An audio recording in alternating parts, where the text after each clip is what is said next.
compagnie de l'inénarrable Philippe Veilleux. Des petits. Ça, tu regarderas dans le dictionnaire. C'est moi. C'est lui. À l'émission, on vous parle de l'optimisation du disque dur de votre PC. Et Philippe, tu nous parles de système à haute disponibilité. Oui, sauf que cette semaine, on a eu de parler de comment le faire de façon plutôt logicielle et matérielle à haut cache qui vous vide des poches. On le fait de manière un petit peu plus tripante, moins dispendieuse, puis juste pour s'amuser un peu. À la maison, donc la haute disponibilité chez soi. Alors, ne pensez même pas à prendre la télécommande de votre téléviseur, elle est désactivée. On commence tout de suite.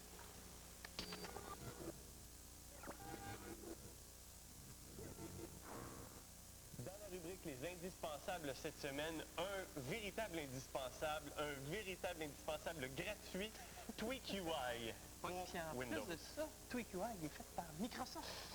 Alors, cessez de dire que je suis anti-Microsoft, c'est pas toujours vrai. Bon. D'accord, pas systématiquement. C'est bien. Donc, TweakUI, on va le retrouver soit sur le site de Microsoft, où on va voir l'adresse tout à l'heure, ou on va le retrouver sur le disque de Windows 98 ou Millennium, dépendamment de la version dont vous avez. Oui, donc, généralement, ça va être soit dans le répertoire PowerToys ou dans le répertoire Tools. Oui, exact. Bon. Une fois installé, ce qui est vraiment pas là, on va retrouver une icône dans le panneau de contrôle qui s'appelle TweakUI. Donc, on clique deux fois dessus et on va avoir une petite fenêtre qui va nous permettre de faire plusieurs personnalisations de Windows. Entre autres, le premier menu, c'est pour la souris. Vous voyez ici une petite option qui s'appelle activer la fonction X. Si j'active ça, ben, ça va me permettre de changer le focus des fenêtres juste en déplaçant la souris. Donc ça sélectionne la fenêtre. C'est ça. Donc, au lieu d'être obligé de cliquer dedans, ça peut être très intéressant. Des fois, c'est tannant, mais ça peut être très intéressant. Ensuite de ça, il y a plusieurs menus qui sont intéressants. Donc, des options pour le desktop. Donc, est-ce qu'on fait du bruit sur les erreurs? Est-ce qu'on fait des animations pour les listes? Donc, on peut enlever des options qui peuvent être agaçantes. Il y a beaucoup d'options. Comme par exemple, quand on crée un raccourci, est-ce qu'on met le préfixe en avant ou pas? Oui. Moi, ça m'agave d'avoir ça. On peut désactiver cette fonction-là. Ensuite de ça, on peut choisir beaucoup d'options d'Explorer, comme par exemple, est-ce qu'on laisse le monde se loguer off ou on fait un shutdown? Ensuite de ça, si on va un petit peu plus loin, on peut choisir les icônes qui apparaissent sur notre bureau. Donc, on peut faire le ménage. Exactement. Donc, si on veut un bureau qui est totalement noir ou qui est dépourvu d'icônes, on les enlève tous. Et si on est un peu paranoïaque, il y a moyen aussi, il y a certaines fonctions qu'on peut personnaliser. Il y a une autre fonction que je voudrais parler avant, c'est la fonction de log automatique. Donc, on peut se connecter automatiquement en spécifiant le nom de l'usager et le password, donc plus besoin de le faire à chaque fois. Mais les paranoïaques, là. Les paranoïaques, là, ben eux autres, ils peuvent tous choisir qu'est-ce qu'ils veulent qu'il soit fait lorsqu'on se délogue. Par exemple, enlever des historiques d'explorateurs, parce que maman, elle ne veut pas voir les sites où est-ce que tu as été. Hein? Non, c'est mieux. Donc, on peut enlever qui a été connecté sur la machine la dernière fois. On peut enlever les fichiers temporaires, etc., etc. Il y a une panoplie de fonctions comme ça qui permettent de finalement nettoyer nos traces. C'est une très bonne idée. Donc, pour aller le chercher, vous allez sur le site de Microsoft. Vous voyez l'adresse au bas de l'écran. C'est important donc d'écrire l'adresse au complet. C'est la version de TweakUI pour Windows Millennium. Et donc, n'oubliez pas tweakui.exe. Ça va faire un téléchargement automatique.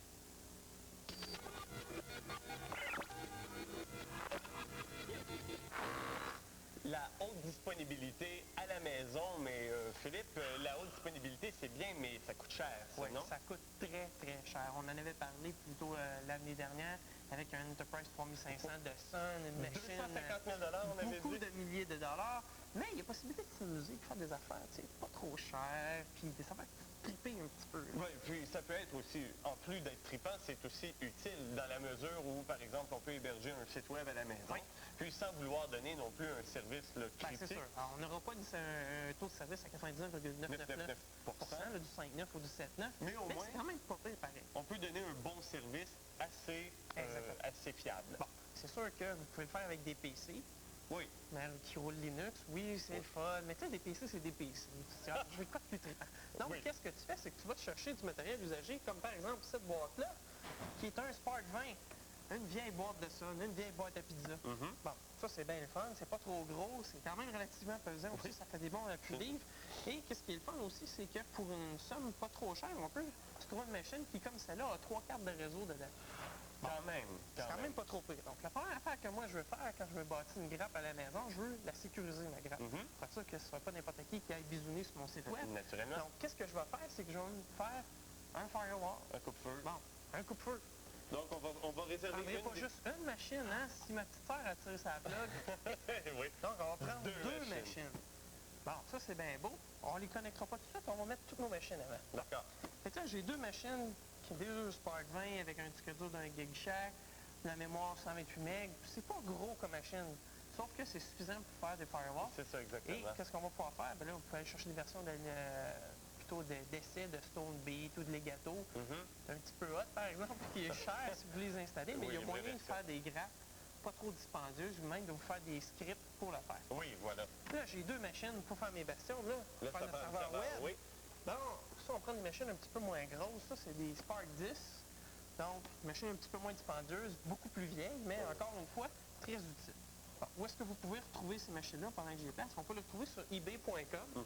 Ou si vous avez quelques connexions, bien, vous pouvez toujours aller les retrouver dans des compagnies qui vendent leurs services. Comme à Montréal, il y a plusieurs compagnies qui vont vendre du vieil équipement. Comme par exemple, chez moi, CAE, vous pouvez peut-être aller voir et leur demander s'ils n'ont pas du vieil équipement à vendre. Oui, c'est sûr, quand ils renouvellent leur parc, c'est Exactement. un peu normal. Donc, des fois, on peut en avoir. Bon. Maintenant qu'on a des machines, c'est qu'il faut les faire communiquer ensemble, ces machines-là. Bon. Moi, je suis un petit peu têteux, fait que je vais me faire des différentes connexions. Première chose, c'est qu'on va y connecter l'Internet. Oui. Par exemple, moi, j'ai un petit hub ici, un petit 10 mégabits, donc de 3 com. Et qu'est-ce que je vais faire, c'est que je vais connecter mes machines sur l'Internet là-dessus. Oui. Donc, qu'est-ce que je fais? On va se prendre deux petits câbles. Il y a un câble, bien entendu, qui va rentrer, par exemple, dans notre modem câble de Vidéotron, par exemple. Donc, et qu'est-ce qu'on va faire? C'est qu'on va se connecter deux autres câbles qui vont partir de notre hub qui va être identifié. Hein? Oui. Donc, il faut bien identifier nos choses. Donc, vous voyez un beau petit collant qui dit Internet dessus. Donc, qu'est-ce qu'on va faire? C'est que, là, on va essayer de ne pas trop faire de fouilles. On va aller connecter ces deux câbles-là sur chacun de nos bastions sur la première interface. Donc, je prends soin de bien connecter mes deux premières interfaces. Donc, mes deux bastions vont avoir accès à l'Internet. D'accord. Bon, problème réglé, on tasse celui-là. Bon, ensuite de ça, moi, mes PC, tu sais, à la maison, il faut que je sois capable d'aller sur le net, moi aussi, avec mon petit PC. Oui, c'est Donc, bien. on va aller chercher un autre hub, mais cette fois-là, par exemple, il va être un petit peu différent ce hub-là. On va le prendre à 100 mégabits. Pourquoi? Bien, pourquoi 100 mégabits? Pour que nos machines à l'interne puissent communiquer à 100 mégabits. Oui. Donc, comme ça, au moins, mes machines internes, je peux transférer des fichiers avec mon coloc. C'est ça. On peut Ça sera quand pas même le goulot communiquer. d'étranglement par rapport Exactement à Internet, ça. c'est sûr. De toute façon, Internet, votre modem câble ou votre modem de Bell peut aller maximum 3 mégabits. Oui, environ. Donc, un hub à 10 mégabits, c'est suffisant.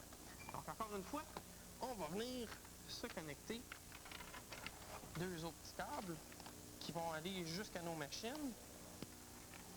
Et là, on va connecter ça sur la deuxième interface de réseau, si je peux l'avoir comme il faut ici, là. Les câbles sont un petit peu raides.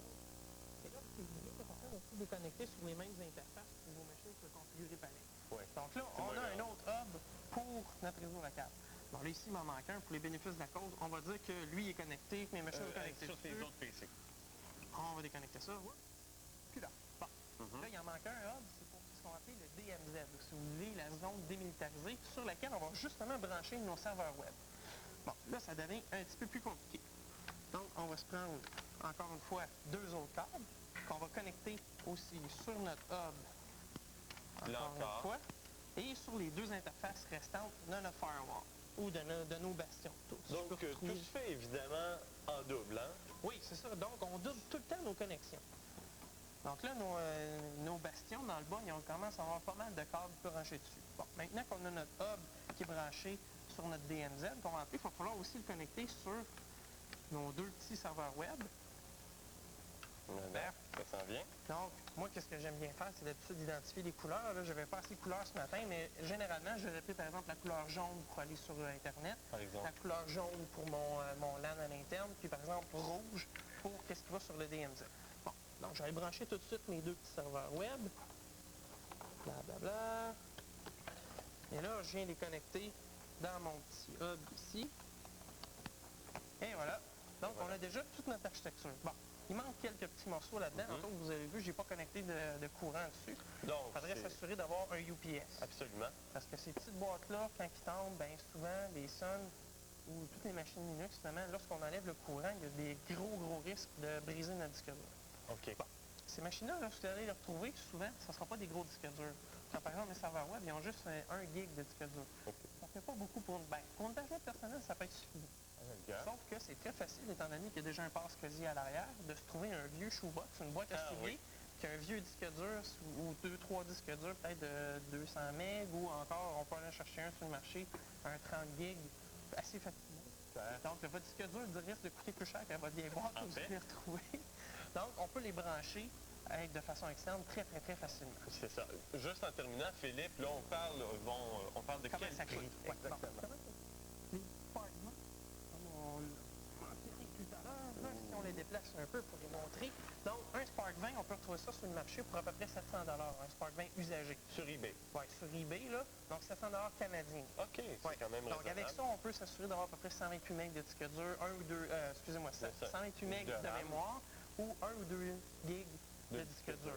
Et avec 3 interfaces réseau, moi, j'ai réussi à l'avoir à ce prix-là. Ah, c'est quand même bien. Les deux machines duo, donc les Spark 10, eux, on peut les avoir à environ 400 chacun. D'accord. Bon, c'est des machines qui sont plus vieilles un peu, mais on peut les avoir au prix moindre pour encore une fois la même configuration, 128 MB, 1 GB de disque dur et une fenêtre. Non, ceux-là, ils ont juste une interface de réseau. Ah, ben oui. Exactement.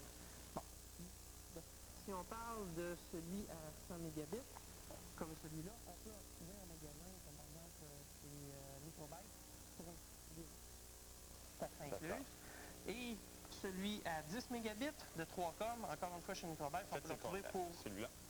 10 Internet. 10. Oui, excusez-moi. Donc celui-là, il est 10, on peut le retrouver à 60 et le 100 mégabits pour environ une somme de 130 C'est quand même très raisonnable, Oui. même si on double les machines.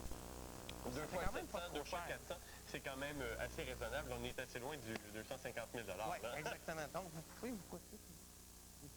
vous pouvez rouler Linux à la vis de l'exploitation. Donc vous pouvez vous amuser quand même assez bien. Vous pouvez rouler sous Linux là-dessus sans aucun problème, ça va très très bien. Excellent. Ben, merci beaucoup, Philippe. Donc, juste après la pause, on parle d'optimisation du disque dur. Pour jouer un système qui commence à dater un petit peu, mais c'est pas une raison non plus pour le jeter au bout de vos bras. Mais non, vous pouvez très facilement en optimiser les performances et à commencer par le disque dur. Parce que le disque dur, c'est un périphérique qui est extrêmement sollicité et qui est plutôt lent. Ben, c'est le plus lent. Non, en fait, c'est pas vrai, c'est la disquette le plus lent. Oui, mais ça, on va oublier ça, essayer d'optimiser un lecteur de disquette. Mais donc, c'est ça. Donc, on a quatre catégories de trucs qui vont vous aider à optimiser le rendement de votre disque dur. Alors, on voit à l'écran la défragmentation, la V-cache. Décasser ça, la V-cache. On va voir ça. Le mode serveur et la gestion de la mémoire. Alors, on commence par le plus simple, la défragmentation. Ça, je pense qu'il faut le dire, il faut le faire souvent. Oui, il faut le faire souvent. Le problème, c'est que souvent, avec la défragmentation de Windows, bon, ça plante un peu. Pourquoi ça plante? Ça, attention là-dessus, c'est qu'il faut faire attention. Aussitôt qu'il y a une application qui est la défragmentation va enlever. Exactement. Et après 10 fois, ben, il dit, ça fait 10 fois que j'ai arrêté. J'arrête. J'arrête complètement. Donc, assurez-vous de tout arrêter vos applications au complet, Exactement. y compris ici. Tout ce qui est réseau. Dans la barre de tâches, donc elle est tout fermée dans la barre de tâches. Arrangez-vous pour que votre... Ça, ça fait comment le faire? Ben, démarrer en mode sans échec. Faites une défragmentation, vous êtes sûr à 100% d'être correct. Exactement. Ben, la défragmentation, d'abord, il faudrait peut-être expliquer en quoi ça consiste. Ben, ça consiste en regrouper sur un même espace physique des données d'un fichier qui pourrait être éparpillé sur la surface. Donc, évidemment, ça permet une utilisation plus efficace. Quand la tête de lecture va aller chercher les données du fichier, elle n'est pas obligée d'aller chercher à 3-4 places. Partout. Exactement. Elle va à un seul endroit, donc ça optimise, ça réduit le temps d'accès au disque. Une suggestion, si jamais la défragmentation de Windows, vous la trouvez peu efficace pour une raison ou pour une autre, celle de Norton Speed Disk est excellente. Donc, c'est un logiciel qui n'est pas gratuit, mais c'est un logiciel qui est très efficace. Ça, c'est simple, la défragmentation. Maintenant, la V-cache, la fameuse V-cache. C'est quoi ça? Ben, d'abord, si tu en as assez que ton disque dur rame tout le temps, tu sais, t'as l'impression qu'il travaille sans arrêt, en ajoutant de la V-cache, ça va aider. En quoi ça consiste? C'est une partie de la mémoire qui est utilisée pour garder en mémoire des fichiers qui sont utilisés fréquemment ou leur utilisation. Comme l'ancien Smart Drive en DOS. Exactement. C'est exactement le même principe. Là, tu parles mon langage. Et voilà. Donc, en augmentant la V-cache, tu as moins besoin d'accéder au disque dur et évidemment, la RAM, naturellement, c'est beaucoup plus rapide d'accès que le disque dur. Alors, comment on fait ça? pour régler la quantité de Vcache, on va aller dans notre utilitaire msconfig. Ici, tu as été vérifier ton mail, toi. OK, msconfig, et on va aller éditer le fichier systemini. OK. Et tu vois ici la ligne Vcache. Oui, Vcache. OK. Là, ça se peut que vous n'ayez rien décrit à cet endroit-là. À ce moment-là, vous avez qu'à créer les clés en faisant nouveau 2 fois. Vous avez 2 clés, vous avez min file cache et max file cache qui vont définir, c'est un peu comme la mémoire virtuelle, mais c'est l'opposé en fait. Et finalement, Windows va agrandir dépendamment de ce qu'on Exactement. Donc là, là, on va fixer les valeurs en fonction de la mémoire vive qu'on a. La règle de base, c'est attribuer la Vcache votre mémoire vive. Donc, si vous avez 16 MB, vous allez attribuer 4 MB à la mémoire vive, 4 MB de mémoire vive à la Vcache, et ainsi de suite. Par exemple, si vous avez 128 MB, vous avez ici, on a mis au maximum 32 768, donc 32 MB. Et ça, c'est le maximum. Ça, c'est le maximum, exactement. Le minimum, c'est plutôt 2048. Okay. Donc, on écrit les clés min file cache égale 2048, max file cache égale le quart de la RAM. Donc, jusqu'à 32 768, passez ça, ça ne vaut plus la peine. Parfait. Ça, il faut dire que c'est une règle qui vaut pour la plupart des utilisateurs. Mais, très gros joueurs aussi, des applications qui bouffent énormément de mémoire vive. Là, à ce moment-là, restreignez un peu vos ardeurs et fixez-vous une Vcache un petit peu plus restreinte pour ne pas, évidemment, absorber toute votre mémoire vive. Un autre élément qui est intéressant, c'est de passer en mode serveur. Ça va te permettre de faire un peu la même chose. Justement, ça va te permettre d'attribuer plus de cache. Pour faire ça, on va aller dans les propriétés dans l'onglet Performance. Ensuite, on clique sur Système de fichiers et là, on va sur Disque dur. Utilisation typique de cet ordinateur. Habituellement, c'est ordinateur de bureau, la valeur par défaut, mais vous pouvez le mettre à serveur réseau. Et assurez-vous que optimisation cache en lecture va être à complète. Ensuite, vous faites OK et vous redémarrez le système. Donc, ça, c'est également un petit truc qui va vous aider à optimiser votre disque dur. Et enfin, la gestion de la mémoire. Mémoire virtuelle. Depuis les débuts de Windows, depuis Windows 3.1, tous les utilisateurs essaient d'optimiser autant que possible la mémoire virtuelle. Quand la RAM est toute utilisée, c'est le principe derrière ça, les informations qui requièrent la vitesse d'accès la moins importante sont stockées sur le disque dur, donc dans un fichier qu'on appelle soit file en anglais, ou en français fichier d'échange. La véritable recommandation, c'est, je regarde sur mon carton, fichier des segments permutés. Mais en Windows, on dit fichier d'échange. Windows crée dynamiquement le fichier d'échange, donc détermine dynamiquement la grosseur et l'emplacement. Problème, comme il en détermine l'emplacement dynamiquement, c'est un fichier qui est souvent fragmenté. Problème. Et comme il en détermine la taille aussi, c'est évidemment inefficace. Ça ne vous permet pas aussi de déterminer le lieu où ça va se trouver. Donc, pour les paramètres de la mémoire virtuelle, on va encore dans les propriétés système, donc les performances, mémoire virtuelle. Et là, on dit me permettre de spécifier mes propres paramètres. Normalement, on dit ça ne devrait être effectué que par des utilisateurs expérimentés. Ben, c'est nous autres, ça. Ben là, vous venez de le devenir expérimenté. Exactement. Donc, la première recette, c'est de rendre d'abord le fichier permanent. Donc, ça évite la fragmentation. Pour ça, vous donnez la même valeur au minimum qu'au maximum. Vous définissez la même valeur minimum et maximum. Un petit conseil aussi, pour vous assurer qu'il ne soit pas fragmenté, vous faites d'abord une défragmentation de votre disque dur avant de définir votre mémoire virtuelle. Ou encore mieux, l'idéal, c'est que vous le définissez juste après avoir réinstallé Windows. Donc, ça va le mettre au 200e ou 250e mégaoctet de votre disque dur. Donc, très près du bord, ça va être l'endroit optimal. Pour la taille optimale de la mémoire virtuelle, il n'y a pas de recette évidente. Un petit truc, vous ouvrez le plus d'applications que vous pouvez en même temps. Et ensuite, vous allez voir dans le moniteur système qui est dans les outils système. Ici, ça nous donne à peu près 100 MB. Donc, c'est rajouter cette un petit peu valeur-là, plus. exactement. Donc, on se donne peut-être 20, 30, 40 MB de plus OK. pour se donner de la marge. Et c'est cette valeur-là que vous allez mettre dans la mémoire virtuelle, la gestion de la mémoire virtuelle. Valeur minimum et valeur maximum, c'est ça, votre valeur cible.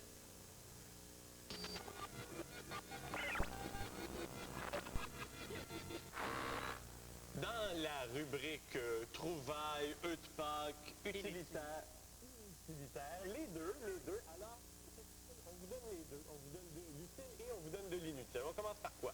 L'inutilitaire. L'inutilitaire d'abord. Alors, on parle souvent des œufs de Pâques dans les logiciels, mais il y en a aussi dans les sites web. Alors, le site web de la compagnie 7Elements, concepteur de site web, justement, si on va se faire une erreur 404 intentionnelle. Bon, mettons truc, .htm, et voici ce que ça donne quand on fait une erreur 404.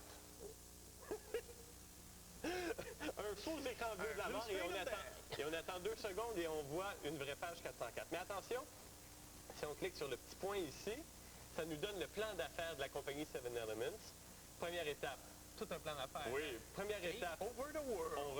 On prend le contrôle de la planète. Deuxième étape, on reçoit beaucoup de cookies. Et troisième étape, On mange des biscuits. on mange des biscuits. Et voilà, donc c'était le plan d'affaires de la compagnie 7Elements. Un petit peu plus utile, on parle souvent d'overclocking, donc de mise à niveau, d'augmentation de la vitesse d'horloge d'un processeur, de mise à niveau d'un système, d'optimisation des performances, mais on parle toujours du PC. Donc, pour le aussi, ça peut se faire. Et on a un site web pour vous, c'est le site Accelerate Your Mac, qui est la référence en la matière, à l'adresse www.xlr8yourmac.com. Et là, vous avez aussi bien mise à niveau des processeurs, vidéo, audio, FireWire, pour toutes les sortes de Macintosh depuis le premier en 84. C'est vraiment la page de référence. Pour avoir toutes les adresses, toutes les informations sur le site www.coté3z.com. Il y a évidemment un forum pour poser des questions et pour essayer d'avoir des réponses. Merci d'avoir été là, Philippe. Ça fait plaisir. Donc, on se revoit la semaine prochaine. Salut tout le monde. Bye bye.